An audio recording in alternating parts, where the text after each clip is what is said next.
I love storytelling. I love stories. I love fiction. I love what it can do for us, and I love what it can do to us. And horror is one of those genres that I deeply connect with. I have connected with since I was probably far too young to even be consuming some of the horror that I was consuming. But it really does hold a special place in my heart. Even more than fantasy and science fiction? Well, see, that's the trick.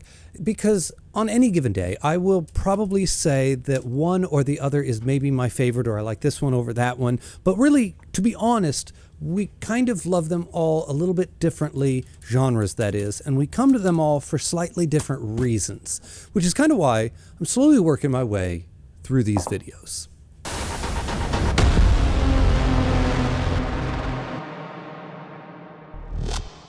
We explore emotions through storytelling. Some of those emotions are subtle and complex. Maybe take a little bit of more nuance and finesse to get to, or to work them out, tease them out, kind of explore what we're trying to do. Something like empathy comes to mind for that. Some of them are much more primal and cut deeper, and they're just so much more simplistic in their nature and the way that they can cut so quickly and so deeply. Fear and anxiety come to mind when I think of some emotions like that. And that's going to lead me directly into horror and the genre as a whole, and what we get from it, and why we are drawn to it, and what we need from that genre, why we feel so drawn to something that literally makes us feel bad inside as we're watching it. Hell, maybe it's just me. Maybe there's something wrong with me. Maybe I just like this weird, freaky stuff, but it can't be just me, or it wouldn't be as big as it is, and it wouldn't have such the following that it does. Although, to be quite honest, when it comes to reading books, I very rarely get scared anymore. It's hard to scare me in a book anymore, but that doesn't change the fact that I still love them so deeply. I'm drawn to them, and I keep coming back, and I keep I don't know, I love living in that space, that weird, that creepy, that unsettling, that uncomfortable. I love it, and I can't get enough of it. And then getting back over to the emotions that is conjured by reading or experiencing a horror story in any really medium. And that is because I think the emotional aspect to horror is probably the most important, because the emotions that are conjured through the horror story experience are the most basic and the most primal, that being fear, anxiety, disgust, and just despair. We have evolved to have these baked into us as survival instincts. We don't survive without them. And in this day and age, we don't have a whole lot out there trying to kill us. We don't have very many natural predators as we're sitting on our couch eating Cheetos. So we kind of go soft.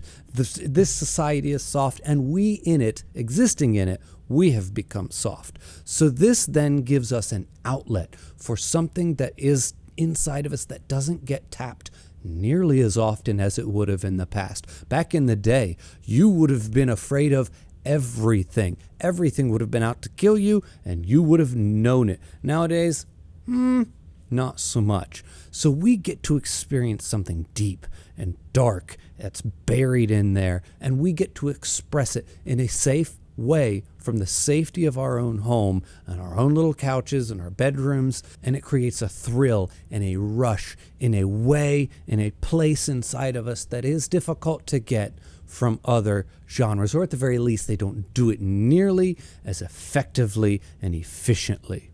And I personally think that horror is at its best when it's not even necessarily scary. In this, my perfect example is always going to be Pet Sematary, because it's just exploring something deep and dark in the grief that dwells inside of you, and when something bad happens, and the madness that that can create, and all of the things that come along with it, and the baggage, and just all of those deep, dark, primal emotions that you have locked up inside of you. And then a good horror story can find one of those and just pick at it and keep going, and can be so deeply unsettling as you get in there. And the story gets inside those emotions and just makes you deeply uncomfortable as you're reading it, and it gives you, once again, that outlet and a way to express those feelings, which is another reason why Movies, in particular, stepping outside of the book genre, will take two extremely primal emotions and then mix them together that shouldn't go together. Something like the horror and the monstrous and the disgusting. And then they'll mix that in with something erotic, which then immediately triggers another instinctual response from you. But then when they mix it with the gross or the disgusting or the weird, it makes you instantly uncomfortable because you're getting two primal responses from two polar opposite directions. And then they're mixing inside you, and everything about it just sets you off and puts you off balance and just makes you feel weird. This is why Giger was so successful in the art field. And it's just one of those things. It's a way of expression, a way of expressing the darker, grittier, nastier sides of ourselves and who we are as people and what we feel inside and all of those emotions that we have. Then out of all of the different types of horror that we have, I feel like personally for me, it gives us something to believe in, because you can go ultra realistic. You can have the thing that could happen to you right now in real life, and that is like a slasher flick or a serial killer or something like that. But I think for me personally, I'm drawn more to the supernatural and the outlandish and the out there, because like I said, it gives you something to believe in. Because in this day and age of science and technology and all of the evidence that we have and we can prove and disprove so much out there, it's getting harder and harder to believe in ghosts and monsters and werewolves and vampires. And it gives us a chance late at night to turn off the lights or turn them down low and snuggle up with your book or turn on your TV, and you can believe in something really strange and outlandish and dark and gritty and grim for even an hour or two at a time. It gives us that chance to believe in something truly crazy for just a short period of time, something we might not necessarily believe in when the lights are on and the sun is up. And me personally, I just have the itch. I want a really good horror story. I want something that's really going to scratch that itch, because I haven't had a great one in a little bit now.